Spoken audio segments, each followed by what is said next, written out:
Yes, class. So in the last class, we had completed Coulomb's law. So what was Coulomb's law? Law was basically two statements which you have to remember under Coulomb's law. First says that electric force, this is directly proportional to product of magnitude of both the charges. So product of magnitude of both the charges means Q1 is, let's say, the first charge, Q2 is the second charge. So Q1 into Q2, it is directly proportional to it. And second point, it says that this is inversely proportional to the square of separation between them. If both the charges are separated by small r, let's say the separation between both the charges is small r. So electric force, this will be equal to K Q1 Q2 divided by R square. That's what we had discussed. And the constant K that is used over here, this is 1 over 4 pi epsilon naught Q1 Q2 by R square. That becomes your whole complete formula. Epsilon is basically absolute permittivity, which governs your how your force is independent, how your force is dependent on the medium. Whatever medium you have, it depends on it. So that is governed by epsilon. That is absolute permittivity of free space. So 1 over 4 pi epsilon naught is equal to 9 into 10 to the power 9. This value you should remember. And 8.85 into 10 to the power minus 12, you should remember. Exactly 8.85 into 10 to the minus 12. Exactly, you should remember this as absolute permittivity for air or vacuum. So this much portion we had completed, and the properties also we had seen. So this is Coulomb's law. This is valid for point charges or sphere. If you are having spheres in your system, point charges are present, then you can directly apply Coulomb's law. And this is valid. I think I had explained you this point yesterday as well. Both the charges should be stationary. They should be static. Or it should happen both the charges, if one of them has to be if one of them is static, other one has to move in such a manner that the separation between them doesn't change. Fine, it remains equidistant. And then about the conservative force, that they are conservative, it means independent of the path that is traveled, whatever path is traveled by it. Fine. So initial point is there, final point is there. So this doesn't depend upon the entire path, how the path coverage has occurred. No. Initial point, final point, that's it. And it's a central force. It means it is acting on the line that is joining its center. Two charges are present, both of them, one lining will be present, right? A line that will be joining both the charges. So it will be acting along the center, means along the line joining, along its axis, you can say. So some basic questions, let us practice. First, you all should try it yourself. Send me your answers. When all of you will send your answers, then I'll discuss it in detail. So this is a very easy question. Try this. Try the first question.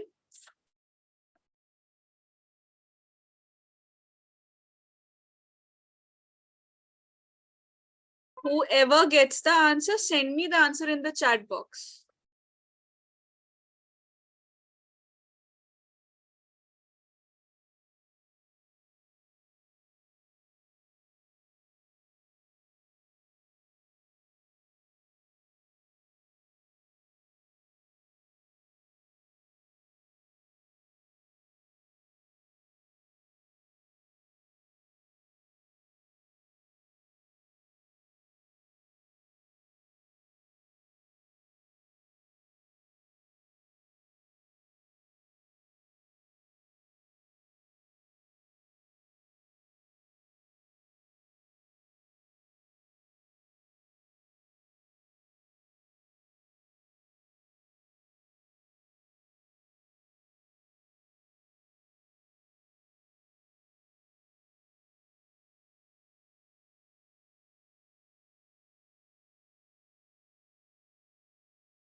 Yes, class. Any answer?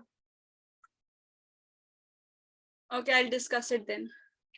First charge is given as +2 microcoulomb, second charge is given as -3 millicoulomb. So you have to calculate the force between them. See, first charge Q1 is 2 micro, replace micro. How do you convert micro? 1 micro coulomb is 10 to the power -6 coulomb. This is your first charge. What about the second charge? -3 millicoulombs. So that is -3 into 10 to the power -3 coulombs.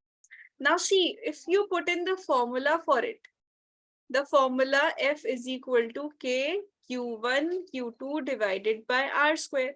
And yes, R also, separation between them, that is also present. So R is 3 millimeters. This also converted into SI form.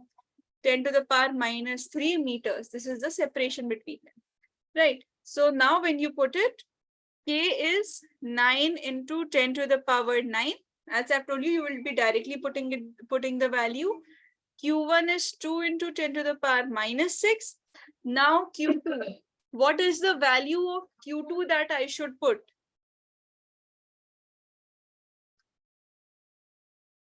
Yes, Faiza, can you tell me? -3 into 10 to the power 3 -3. See, that is what is the problem. See, when we apply Coulomb's law, we take product of magnitude of the charges. So you won't take -3, you would just take 3. Whatever is the number, -3 millicoulomb, +2 microcoulomb, -2 microcoulomb, -3 microcoulomb, anything is given. You will just consider the magnitude. Here also 2 into 10 to the power -6 is the magnitude of the first charge. Now for the second charge, magnitude means without the unit, without the sign, just the number. That is 3 into 10 to the power -3. Always take the magnitude. Do not put it. All right, do not put the negative sign, plus sign, any kinds of sign.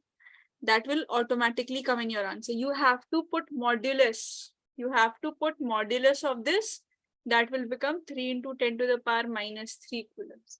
Now square the radius, 3 into 10 to the power -3 whole square. That becomes 9 into 10 to the power 9.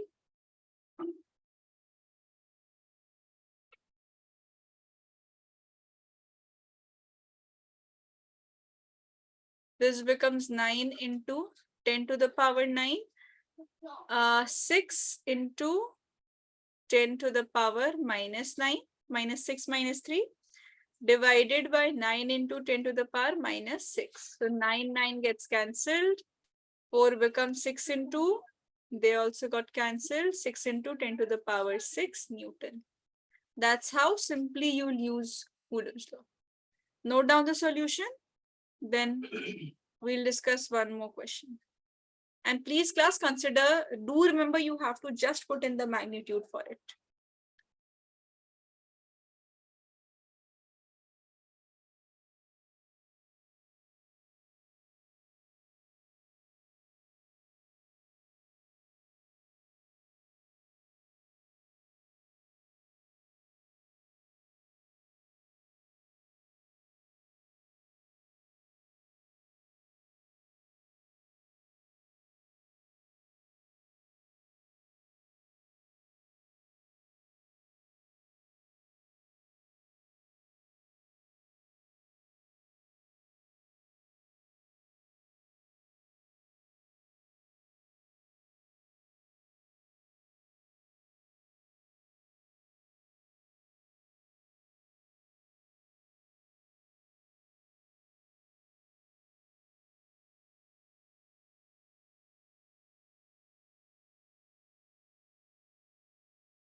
Those who have completed the writing part, note down this question, try it yourself.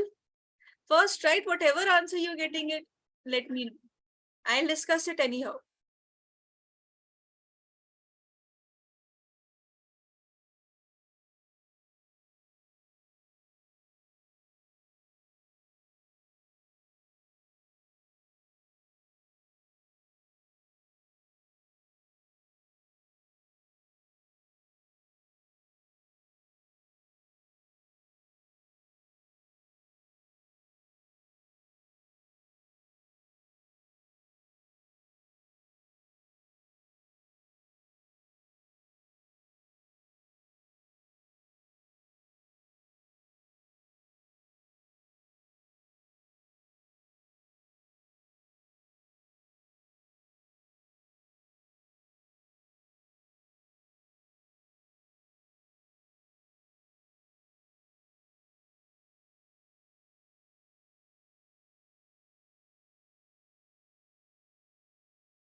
Look class, how to solve this question. this says that two charges Q1 and Q2, they are placed at a separation R. Fine. So both the charges are placed at a separation R from each other. Force is F. So it means now if you apply Coulomb's law over here, charge is Q1, Q2, separation is R. Tarif, can you tell me what will be the Coulomb's law formula for this situation? Then if the formula is Q1 Q2 by R, F Q2 by R. That's it. K is the constant. K will come here. No. Okay. Anything else? Nothing else I think. Can anyone correct if this is fine or not? Or there has to be some addition or... Yes, Rabia, this formula is fine for the situation. Coulomb's law formula.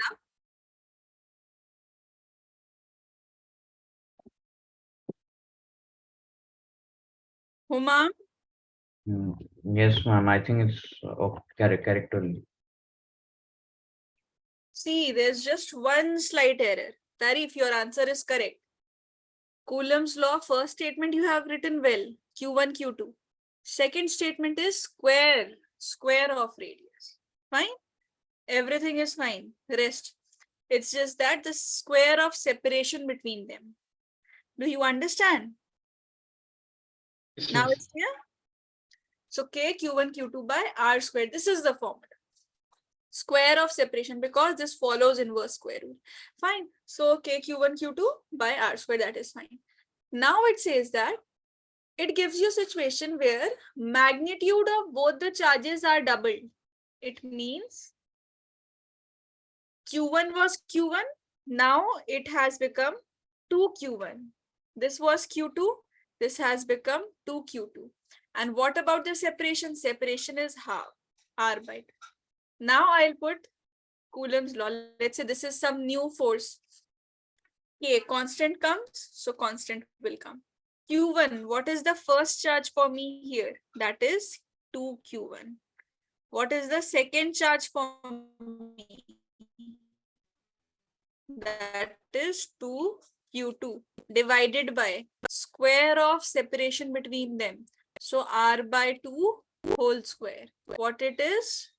This becomes 4K Q1 Q2 R square. And this 4 will also go up because 2 is also there in the denominator. Now let me take the ratio of both the quantities. So if I take this, F will be K Q1 Q2 divided by R square divided by F dash. This will become 4K Q1 Q2 into 4 by R square. So Q1 cancel, K got cancelled, R square is cancelled. So F dash is 4 into 4, that is 16 times the force. This is what is the answer. Fine. So what is the force now? Force becomes 16 times that of the original force. Noted down, then we'll see a little in detail about this relative permittivity, epsilon naught and all.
Yes, Tarif. See, initially charges Q1, Q2, the separation between them is R. So as you have told me, force will be F is equal to K Q1, Q2 by R square, right? Now it says that charges magnitude are doubled. All the charges magnitudes are doubled. So let's say if it was 2 Coulomb earlier, now it is 4 Coulomb. If it was 3 Coulomb earlier, now it is 6 Coulomb, just double of it. So 2Q1 I have written because I don't know what is the exact magnitude. So I have written Q1, and for Q2 also I have written 2Q2. So Q1, Q2 will become 2Q1, 2Q2. And it is also saying that the radius is half. Whatever is the separation between it, this is half. Now I have to apply Coulomb's law in this situation. My charge is 2Q1, second charge is 2Q2, and the separation between them is R by 2. This is what is required in the formula for Coulomb's law. So F dash becomes K 2Q1, 2Q2 divided by R by 2 whole square. Now see, 2 into 2 here. Here. 2 into 2, this becomes 4. And see, K 2Q1, Q2. This is R by 2 whole square, means R square by 4. So this 4 will go up. That is what I have written. This is the 4 that I have written. So 4 K Q1 Q2 into 4 divided by R square. So this is the new force, right? 16 K Q1 Q2 by R square. This is now the new force. This is the new force when the charges of magnitude have been doubled, when the separation is half. So how do I compare it with the first one? I take their ratio. So I am seeing that it is becoming 16 times the original force. F dash is becoming 16 times the original force. Now is it clear or any doubt? Let me know. Tari. Yes, Miss Clear. Oh. So written. Humam, I think has done. What about others also have written till here? Yes, ma'am. All right. Yes, one important term is there, that is dielectric and relative permittivity. C class, F is equal to K Q1 Q2 divided by R square, which we write as 1 over 4 pi epsilon naught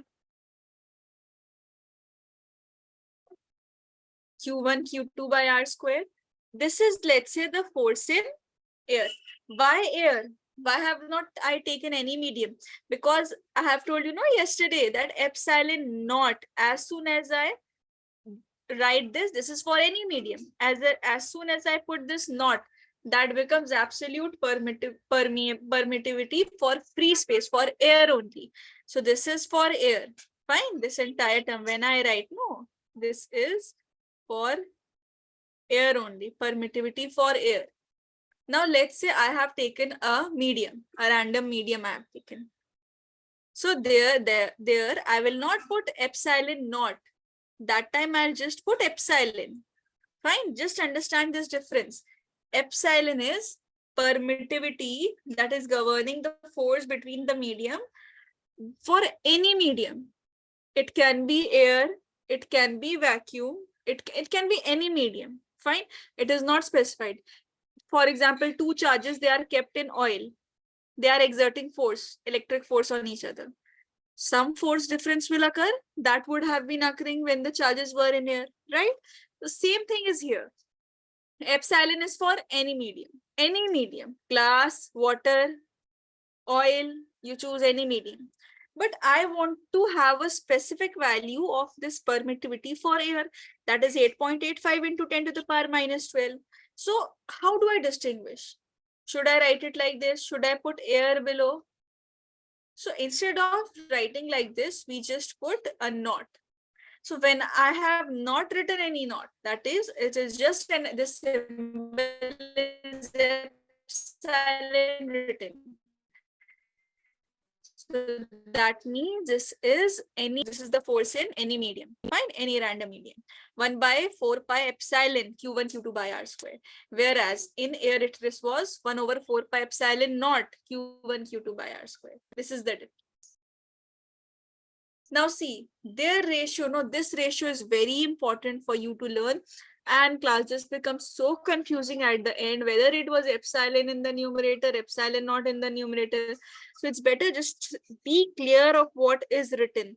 When you take the ratio of epsilon, that is permittivity of any medium, divided by permittivity of free space, that is air, permittivity of air, permittivity of medium divided by permittivity of air, that quantity is known as relative permittivity of the medium. That is what is written on the screen. Epsilon is permittivity for air, epsilon is permittivity for any medium, epsilon naught is permittivity for air. This is for any medium, a random medium. This is for air. Their ratio gives you the relative permittivity.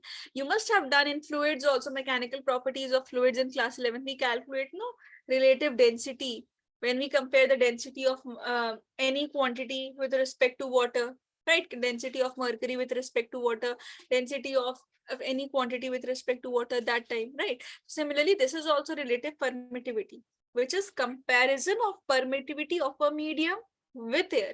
Whenever you compare the permittivity of air or any medium with respect to air, when you specify this is free space vacuum, that becomes relative. If I talk about independently, if I talk about one single medium, right, if I specify one single medium, that becomes absolute. But when I compare it with air, that becomes relative. Fine, absolute, relative. Absolute permittivity of medium, absolute permittivity of air. But when their ratio occurs, that gives you quantity relative permittivity of medium. And class, what becomes confusing is this K, this constant K, which I have been telling you 1 over 4 pi epsilon naught, whose value is 9 into 10 to the power 9. This is actually equal to epsilon divided by epsilon naught. Now, how will it become confusing? I'll tell you. So it means if, let's say, force in a medium is 1 over 4 pi epsilon q1 q2 by r square. Here I will just put epsilon, right? Because medium is there, air is not specified. So I'll put epsilon. Now, what is the issue? I do not know how to solve epsilon. I just remember the value of epsilon naught, that is 8.85 into 10 to the power minus 12. Right, we all know that value. How much values can you remember? Can you remember it for all the media that are present? No. So what can we do? If we know the value of this K, if we know the value of K for different materials, different media, if we know for different medium, if we know the value of K, then can we do one thing? Can we replace this epsilon equal to K epsilon naught? This K as epsilon by epsilon naught. So if I multiply it here, epsilon can be written as K epsilon naught. It means I can write the force in medium now as 4 pi K epsilon naught Q1 Q2 by R square. Do you agree till here? Any doubts till here? First tell me. No, ma'am. Clear? No, ma'am, no doubt. Okay. Now see. So it means instead of writing epsilon, I can at least use K times epsilon naught. And dielectric's value is specified for medium. I'll tell you that. I'll come to K. I'll come to this K. First, understand about this permittivity. Fine. So F medium is 1 over 4 pi K epsilon naught. Now, if I know the value of K epsilon naught, I already remember for air. So I can get the value of force for any medium now. Earlier, with only presence of epsilon naught, I was just able to find out the value of force for air, wherever two charges that are kept in air. But now, even if I shift the medium, I know the value of K. I can get the force for any medium. Now, just look one thing. If I write it in this manner, the force on medium, K, I'm writing it separately. Rest of the things, 4 pi epsilon naught Q1 Q2 divided by R square. Class, look at this. What is this? 1 over 4 pi epsilon naught Q1 Q2 by R square. Isn't this the force in air? Look. Yes, ma'am. Right? force in air, this 1 over 4 pi epsilon naught Q1, Q2 by air. So see, this is what the difference arises here. F medium, force in any medium. This becomes force in air divided by K. Or you can say this K is ratio of F naught, that is force in air, divided by force in medium. And this quantity K, which is the ratio of epsilon and epsilon naught, ratio of F naught and F, this is known as dielectric constant. The constant, no, we have been using in Coulomb's law. I didn't specify its name. I was just saying constant. This constant is actually dielectric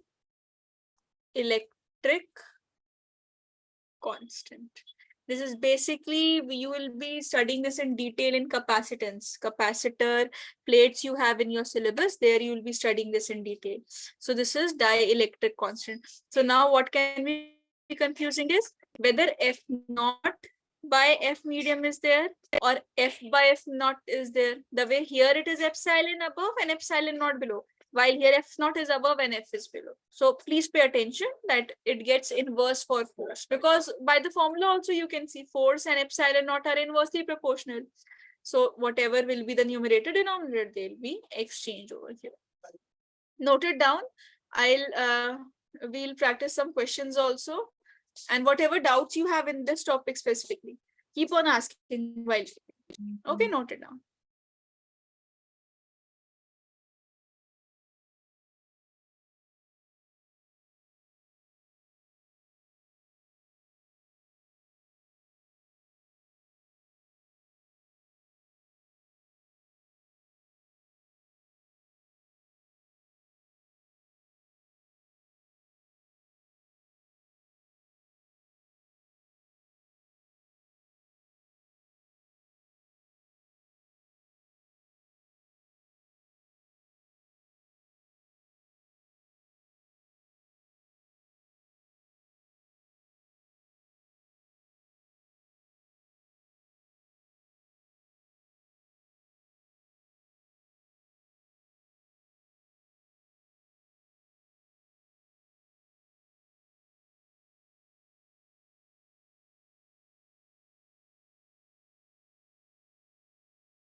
Yes, class, note down this question. Try it yourself. Make the rough sketch. I'll discuss it. This is easy, but at least let me know what is the magnitude you are getting. Sign and all I'll tell, but at least magnitude you should be able to tell. Try it yourself.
See, it says that two identical charges, capital Q, and they are kept at a distance. So two identical charges are there, capital Q and capital Q. They are kept at a distance R from each other.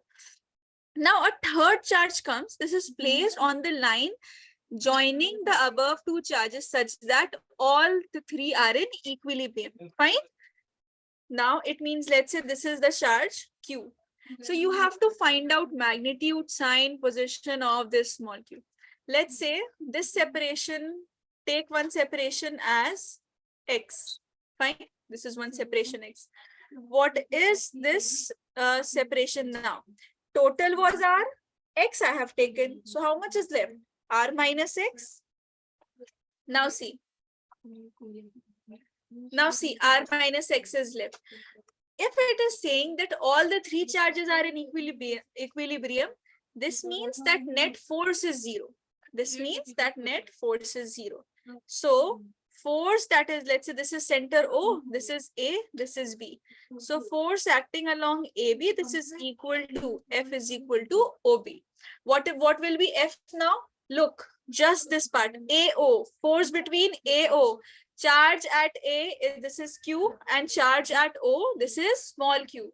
So force will become K, Q, Q divided by, what is the separation between capital Q and small q from, or what is the separation between A to O? X, so that becomes x square. This is equal to, now again K, capital Q, small q divided by x r minus, this is r minus x. This is r minus x whole square. Fine. So k q gets cancelled. So x becomes equal to r minus x. X equal to, just a second, just.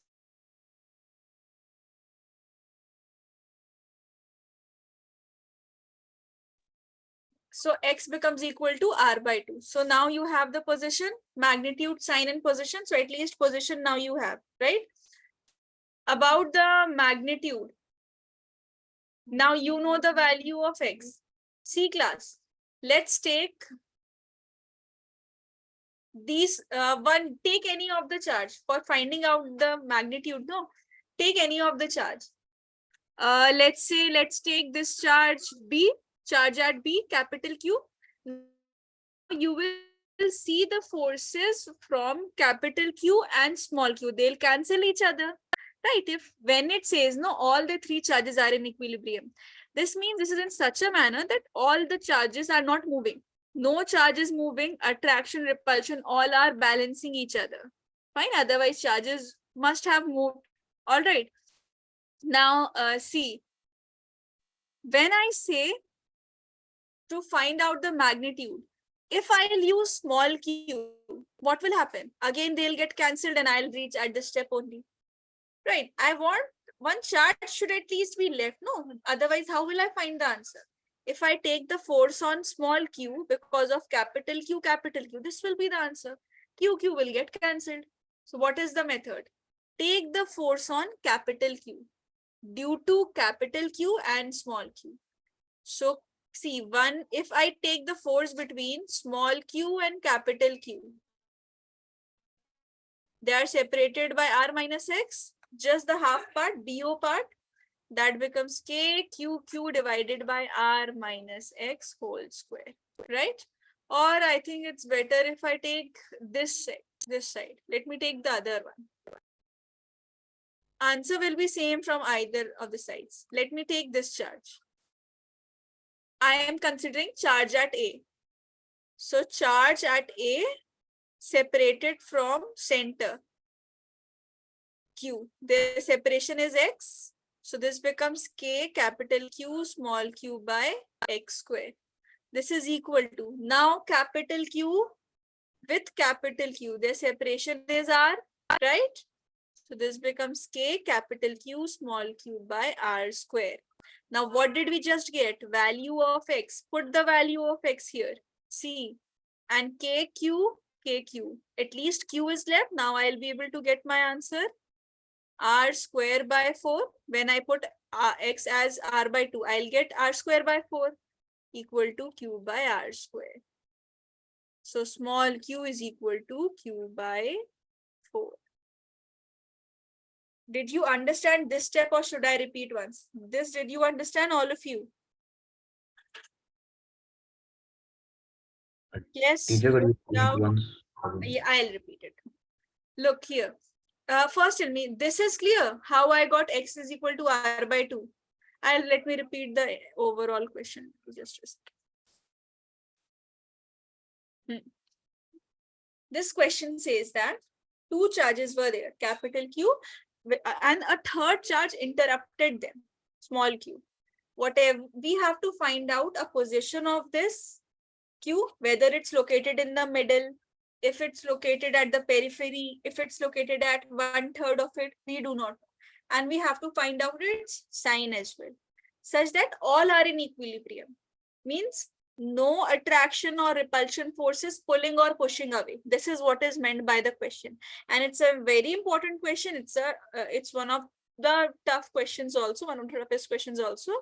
But it is important. These questions are repeated. So please, wherever you're not able to understand, get it clarified. That's what I'm saying. Now, for forces on Q, I'm talking about forces on small q. So one of the separation will be between these two, right? Capital Q and small q. One force will be exerted because of this. So that's what I have written, K capital Q small q by x square. At x, I have taken a random separation. Then again, same thing, K QQ divided by R minus X whole square. And solving that, I got R by 2. First, tell me all of you, X is equal to R by 2. Till here, is it clear? Or should I repeat this also? No, teacher, it's clear. It's clear? Okay. Now see, problem is that I have to find out the magnitude also. I have found out the position. Position is found now, right? R by 2. This means this is exactly in the middle, right? R by 2 means small q is exactly in the middle. That's why this is R by 2, R by 2. But what is the magnitude of it? So if I'll again use the forces on q, what will happen? K QQ by x square, K QQ by R minus x square. QQ will get cancelled. And again, I'll reach this step, x is equal to R by 2. So that is not beneficial. At least calculating the force on small q is not beneficial. At least I should have one small q and one capital Q left for my answer. How will I calculate? In this case, they are getting cancelled. So I tried another charge. 3 charges are kept, and three are in equilibrium. So I can take the other charge also. I can take the force on capital Q. So that's what I have done now. Force on capital Q. Capital Q that is located on A point. That I have taken. You can take any of the charge. Small q do not take because it will cancel. That is just helpful till the position part. Now what will I do? See, if I talk about capital Q, so on this capital Q, one force will be executed by this small q. That's what I've written, K capital Q small q by x square. And second force will be executed on this capital Q by this capital Q as well. Right? Two charges, both of them will be executing. So that will become K into capital Q divided by their separation, that is R square. How will I apply Coulomb's law? If two charges are separated by R, that's how I will write QQ separated by R, K QQ by R square, right? Now X value I know. Right now I know the value of X. X is R by 2. So that's what I've kept. R square by 4 it will become. X square will become R square by 4. So 4 goes up. R square gets cancelled. Small q becomes equal to capital Q by 4. Now is this clear? Yes, ma'am. Others Yes. also? Oh, good. Now one thing is left. Magnitude we did, position we did, sign. What about the sign? Sign also you have to specify. Suppose, let's say, I take this sign as negative, minus. Let's say I have taken this sign as minus, negative. Now let's see what will be the difference on it. Or look here separately. See, if I take this charge as negative, though minus q, let's check whether the charges are in equilibrium or not. If they are in equilibrium, that means the charge was negative. If they are becoming in non-equilibrium, it means this is not negative. We have to check for positive. Now look, if this charge is negative, minus q, this is plus, this is plus. Let's check on all the charges. Minus q will be moving towards plus q, minus q will be moving towards plus q, right? This will be moving towards plus q, this will be moving towards plus q for attraction because negative sign is there. This will be moving towards q, minus q, and this will be moving away from this q. That's what I've told you, no? See, it will be repelling it. I'll explain you this again. Wait. Just look at these signs carefully. Look one by one. If this charge is negative, let's talk about the forces on this. Capital Q will be attracted towards minus q because signs are opposite. So let's say this is attracted by minus q. And what about plus q? Will it be attracted or repelled? This plus q, will it be attracted or repelled by this? Look at the signs. This plus q, attracted or repelled? Repelled, ma'am. Repelled, exactly. So only Faiza knows this basic rule that unlike charges and about the like charges, this will be repelled. So can you see both the forces are in opposite direction? This is at least in equilibrium. Okay, let's come to this charge. Again, minus q will get attracted towards this.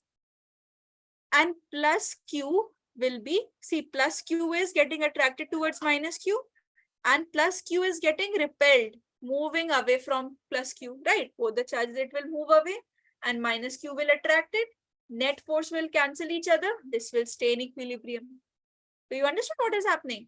Here what is happening? Plus q is repelling this plus q. So it is moving away, but minus q is pulling it. So this is not moving. The force that is generated to push it is equal to the force generated to pull it. This is also in equilibrium. Now let's see whether minus q is in equilibrium or not. If this minus q, this will get attracted towards plus q, this will get attracted towards this plus q. Again, minus q is centralized, plus q will pull it, plus q will pull it. It will still stay in the middle. So it means when we are taking the sign as negative, all the charges are in equilibrium. See, if you take it for positive, let's check for positive. This was not the charges, plus q, and minus plus q. If this is plus q, now you will see by yourself. What will happen to this plus q? This small plus q will be repelling it because both are positive. And this will also be repelling it. It will move away. Both of these forces, no, both the positive charges are repelling it. So this will move away. Equilibrium disturbed. Here what will happen? This will be pushed by this small q. It will be pushed by capital Q. Equilibrium disturbed. Fine. Only plus q will be stable here. Only plus q will be stable because both of them will be pulling it. Both of them will be pushing it. This will be pushing it towards left, this will be towards right. Only this will be in equilibrium. But that doesn't satisfy our question. It says all the three charges are in equilibrium. So sign has to be positive or negative? Negative, ma'am. Negative. Good, Faisal. So this sign has to be negative. That's how all the parts, all the segments of the question we have solved. This is how you are going to solve such types of questions. Note it down, note the solution. Wherever you're not able to understand, let me know, I'll repeat it. But do get it clarified. This is a very important question. Mark it as important, practice it before you come to the next class.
Yes. How we got x is equal to r by 2 is that if I calculate the force on this small q due to this capital Q, what is the separation between them?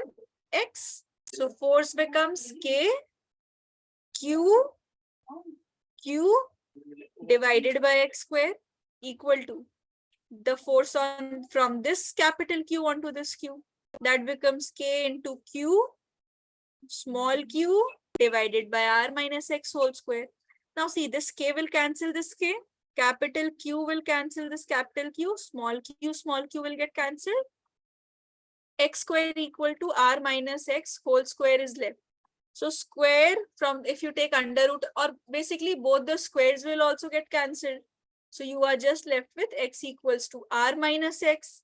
R will become equal to 2x. X will become equal to r by 2. Understood? Yes, miss.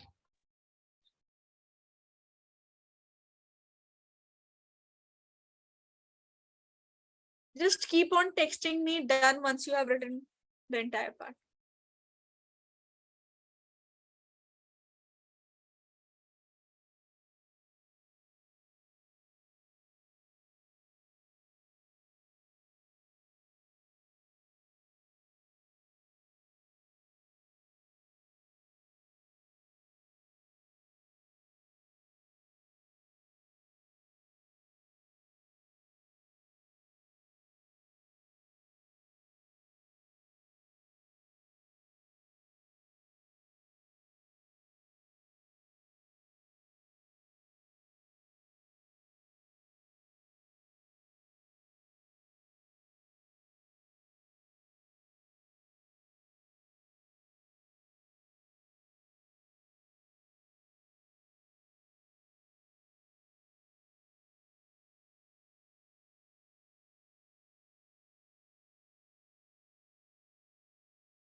All right, all those who have completed, you can leave now. Before that, just have a look. Did you all practice the assignment which I had given yesterday?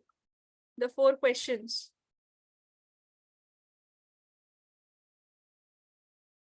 These were the questions, no, 4 questions.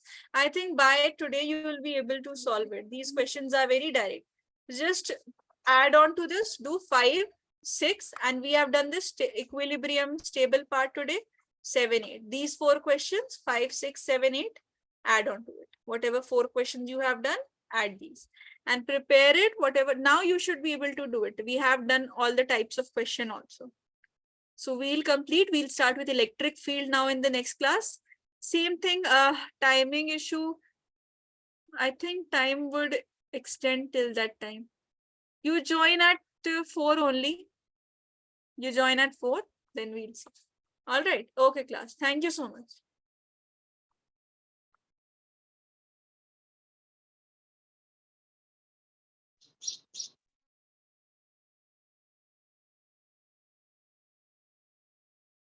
Yes, Faiza, for reference books, no. Firstly, these assignments, no, which are present in your portal, these are actually combination from all the books, Engage and all. So SL, Aurora and all these books are very good for your class 12. Most of the questions, it has a variety of questions from a single topic.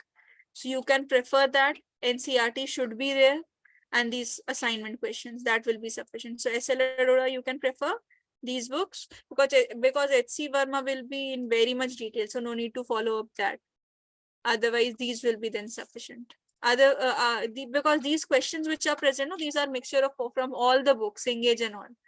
So you can rely on this, but the questions are very limited here. So for more questions, you should use the books like SL and all, or you can take the link of it. All right. Yes, ma'am. Thank you. Oh. Thank you, ma'am.